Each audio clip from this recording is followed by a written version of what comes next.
Весной 1994 года итальянский спортсмен Мауро Проспери вышел на старт одного из самых жестоких марафонов в мире — шестидневного забега по Сахаре.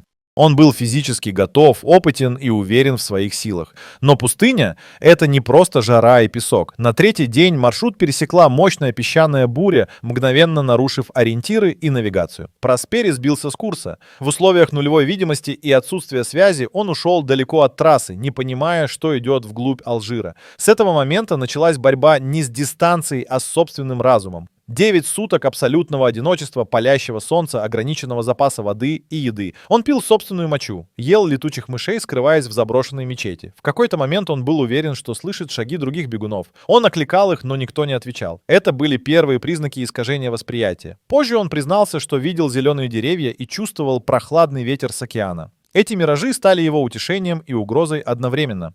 9-й день оказался решающим. Его обнаружили кочевники, а вскоре передали спасателям. Он выжил. Но психологи, изучавшие его состояние, говорили, его разум создал безопасную версию реальности, чтобы не дать телу умереть. Сахара открыла портал, в котором разум отрывается от тела и начинает рисовать собственный мир. Этот случай не исключение, а тревожное напоминание. Экстремальная изоляция в пустыне способна привести к полному искажению реальности даже у подготовленного человека. Ультрамарафон, маратон де Сабле проходит в самом сердце марокканской Сахары. Это не просто спортивное событие, это выживание. 6 дней, более 200 миль под солнцем, где температура поднимается выше 110 по Фаренгейту. Участникам выдают ограниченное количество воды и минимальный паёк. В таких условиях ошибка навигации может стоить жизни. Именно это и случилось с Мауро Проспери. Песчаная буря не просто сбила его с курса. Она стерла ориентиры, исчезли флаги маршрута, а GPS-устройства в 90-х годах были еще ненадежны. Он оказался один в бескрайней равнине, где горизонт каждый день выглядел одинаково. Это и есть главная угроза пустыни. Она не дает точек опоры. Без деревьев, звуков, зданий или теней. Человеческий мозг теряет способность ориентироваться в пространстве. В течение первых 2 суток Проспери не осознавал, что ушел почти на 200 миль от маршрута. Его сознание цеплялось за остатки логики. Иди вперед, и ты найдешь лагерь. Но пустыня безжалостна к логике. Каждый шаг уводил его дальше. Только через несколько дней он понял, что его окружают не просто барханы, а абсолютное одиночество. Он не был первым, кто исчез в песке, но его история — редкий случай возвращения. Большинство таких историй заканчиваются иначе. Их тела находят спустя месяцы или не находят вовсе. Проспери стал живым примером того, как Сахара может проглотить человека и стереть следы его существования. Физиология человека в пустыне проходит через серию критических рубежей. При температуре выше 110 по Фаренгейту тело теряет влагу с катастрофической скоростью до 1 галлона в день. Обезвоживание наступает быстро. Начинается сильная жажда, затем головокружение, мышечные судороги, потеря координации. Уровень натрия в крови падает, сердце ускоряется, а почки начинают отказывать. Однако самым уязвимым органом остается мозг. Под действием жара, стресса и сенсорной монотонности начинается дезориентация и спутанность сознания. Мауро Проспери, как он вспоминал позже, в какой-то момент не мог отличить сны от реальности. Он шел и видел оазис, но, дойдя до него, обнаруживал сухую долину. Пытался вспомнить, когда пил в последний раз, и не мог. Важно понимать, это не галлюцинации в классическом понимании. Это результат перегрузки организма и сбоя в работе когнитивных систем. Психологи называют это состоянием когнитивного коллапса, когда мозг отключает второстепенные функции, чтобы сохранить базовые — дыхание, пульс, координацию. Человек становится машиной, движимой минимальным инстинктом — идти вперед. Именно в таком состоянии многие начинают верить в иллюзорное. Реальность теряет четкие границы, и человек начинает строить свой мир. Не потому, что сходит с ума, а потому, что иначе просто не выжить.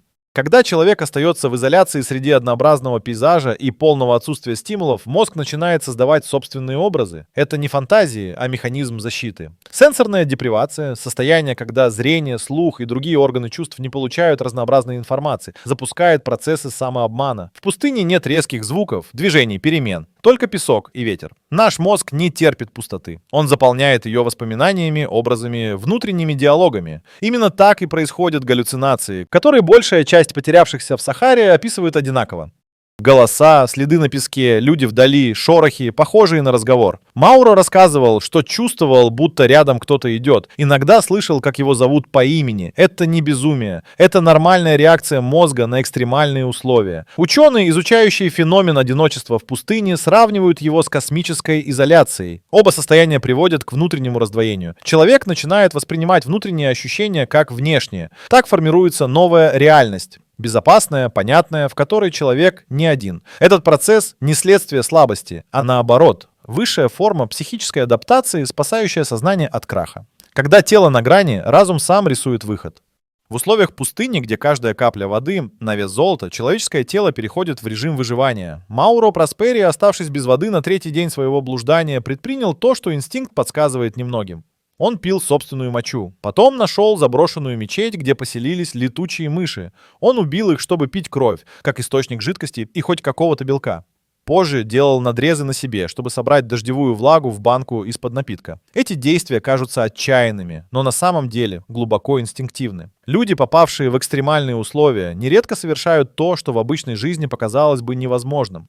В таких ситуациях сознание отделяется от эмоций. Мауро позже признавался, что в момент, когда резал себе вены, он не чувствовал страха. Все происходило как по плану. Это состояние ученые называют эмоциональной диссоциацией, когда разум как бы выходит из тела, чтобы не мешать инстинкту выживания. Другие выжившие в пустыне говорили о схожем опыте, как будто кто-то другой руководил их действиями. Это не героизм. Это древний биологический механизм, встроенный в каждого. В пустыне выживает не самый сильный, а тот, кто может отключить мораль, привычки и страх. Мауро это сделал и остался в живых. Пустыня — это не просто география, это состояние восприятия. Один из самых распространенных феноменов среди потерявшихся — зрительные и слуховые галлюцинации. Они начинаются не как фантазии, а как логичное продолжение реальности. Мауро Проспери рассказывал, что видел зеленые деревья, тени от пальм и даже слышал прибой океана. Он пытался дойти до этих оазисов, но каждый раз они исчезали при приближении. Ученые объясняют это явление термическим контрастом. Горячий воздух у поверхности и более прохладный выше создают эффект линзы, искажая горизонт. Но на физиологическом уровне это куда глубже. Мозг перегретый, обезвоженный и дезориентированный. Начинает проигрывать знакомые образы — воду, деревья, лица людей. Особенно часто галлюцинации начинаются у тех, кто уже потратил свои запасы гликогена, энергии мозга. Потеря электролитов влияет на нейронные связи, и сигналы между зонами мозга становятся неуправляемыми. Это как сны наяву, которые невозможно отличить от действительности. Проспери утверждал, что чувствовал запахи еды и слышал человеческие голоса. Некоторые выжившие даже разговаривали с людьми, которых видели перед собой. Все это не результат безумия, а попытка мозга сохранить устойчивость. Иллюзия становится не ошибкой, а последней надеждой. В условиях, где реальность причиняет боль, иллюзия — это щит. И чем дольше человек находится в изоляции, тем крепче и ярче становятся эти образы. Шарль де Фуко был французским аристократом, военным путешественником и, в конечном итоге, отшельником. Он родился в 1858 году, прошел путь от роскоши до полного отречения. После духовного кризиса он решил посвятить жизнь Богу и уехал в Северную Африку, чтобы жить среди народа туарегов в пустыне. Там он провел более 15 лет, живя в крайней бедности, в полном одиночестве и молитве. Его не интересовали деньги, слава или комфорт. Он хотел найти истину в тишине и песке. Его дневники стали важным источником для историков и антропологов. Он описывал повседневную жизнь туарегов, их язык, обычаи и мировоззрение. Но главное, он зафиксировал, как пустыня меняет восприятие. Он писал, что с каждым годом все меньше чувствовал себя в теле и все чаще в духе.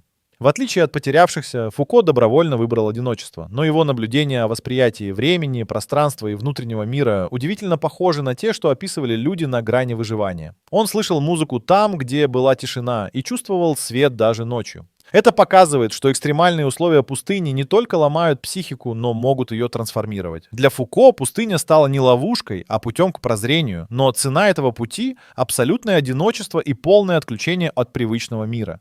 Жизнь в пустыне не всегда результат катастрофы. Во все времена существовали люди, сознательно уходившие в крайние условия. В христианской традиции это были пустынники и монахи, в исламской культуре — суфии и дервиши. Их объединяла цель — очистить сознание через аскезу. Изоляция, жара, тишина и однообразие создавали идеальные условия для медитации и самонаблюдения. Отшельники отказывались от еды, сна и общения, чтобы выйти за пределы себя. Историки и психологи отмечают, что при длительном пребывании в пустыне у человека происходят схожие психические процессы, вне зависимости от мотивации. мотивации, замедление восприятия времени, возникновение слуховых и визуальных образов, ощущение высшего присутствия.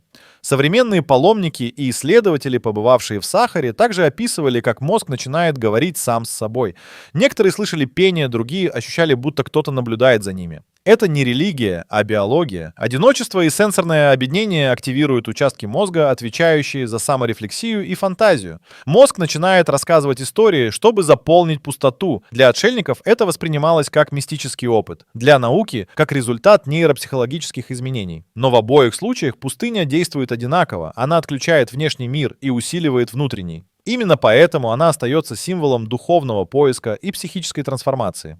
Когда человек попадает в экстремальные условия, его мозг запускает особые режимы защиты. Один из них — формирование иллюзий. Это не признак психического расстройства, а адаптивный механизм. Психологи называют его психической компенсацией. В условиях пустыни, где нет звуков, смены декораций и общения, мозг начинает создавать образы, чтобы сохранить когнитивную активность. Эти образы могут быть как позитивными — оазисы, лица близких, голос матери, так и пугающими — фигуры вдали, ощущение слежки. У Мауро Проспери были оба типа. Он рассказывал, как видел детей, играющих в тени, а потом глаза в темноте, следящие за ним. Это результат активизации теменной и височной долей мозга, которые отвечают за пространственное и эмоциональное восприятие. Также играет роль дефицит сна, соли и глюкозы. Все это влияет на работу нейромедиаторов. Человек начинает видеть не глазами, а воспоминаниями. Фактически мозг проигрывает архивные кадры, чтобы сохранить структуру восприятия. Именно так возникают реальности, в которых человек может выжить. Иллюзия — это не враг, а союзник. Она удерживает мотивацию, снижает страх и дает ощущение цели. Но при этом важно понимать, если человек слишком долго находится в этой защитной реальности, возвращение к объективному миру становится травматичным. Иллюзия помогает выжить, но требует цену — потерю ощущения того, что реально, а что нет. Феномен миражей в пустыне изучается уже более 2 столетий. Ученые классифицируют их как оптические иллюзии, вызванные преломлением света в слоях воздуха с разной температурой. Наиболее известный тип — нижний мираж, когда поверхность кажется покрытой водой. Это эффект асфальта в жару, но усиленный масштабом и контекстом. В Сахаре человек может видеть целые города, караваны, пальмы и озера. Но это только внешняя часть феномена. Куда интереснее, как мозг интерпретирует увиденное. Когда тело перегрето и обезвожено, зрительная кора мозга работает нестабильно. Информация искажена, а сознание пытается догадаться, что оно видит. Здесь вступает в силу воображение. Усталый мозг может превратить пятно на песке в лицо, а отражение света в бегущую фигуру. Это называется парейдолия. Склонность видеть узнаваемые образы там, где их нет. Также фиксировались случаи, когда человек видел себя со стороны или чувствовал, что наблюдает сверху. Эти эффекты часто связаны с нарушением работы височной доли. В пустыне такие переживания усиливаются в разы. Пустота, одиночество и угроза жизни создают идеальные условия для зрительных искажений. Люди верят в то, что видят, потому что у них нет альтернативы. Когда реальность не дает ответов, мозг рисует свои. И порой они настолько убедительны, что даже после спасения человек продолжает верить в их подлинность.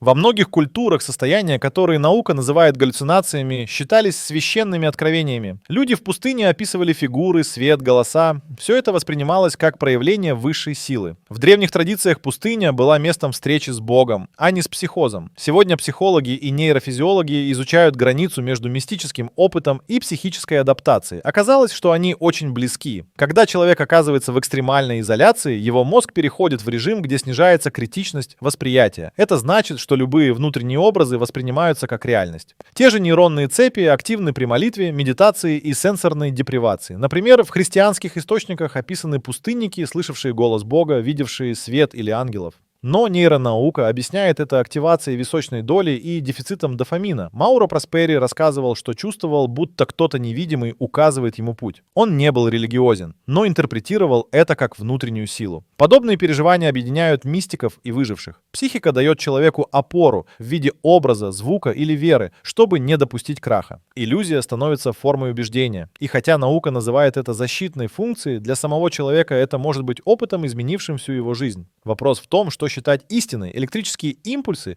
или то, что спасло тебе жизнь. В середине 20 века американские и советские военные проводили опыты по сенсорной изоляции. Людей помещали в герметичные камеры, где не было звуков, света и движения. Уже через 24 часа испытуемые начинали видеть яркие образы, слышать музыку и голоса. Через 3 суток начинались сильные галлюцинации. Некоторые говорили, что ощущали присутствие кого-то еще в комнате. Эти эксперименты показали, человеческий мозг не может существовать в условиях полной изоляции. Он начинает создавать собственную реальность. Позже похожие исследования проводились в условиях пустыни, на космонавтах и даже в океанских глубинах. Результаты совпадали: в условиях одиночества и монотонности сознание теряет опору. Один из примеров: израильские военные, потерявшиеся в пустыне Негев, рассказывали, что видели машины снабжения, которых не было. Они шли к ним, теряя направление. Психологи из Гарварда изучали этот феномен и пришли к выводу: иллюзии — это не ошибка мозга, а его адаптация. Лучше поверить в оазис и попытаться выжить, чем принять смерть.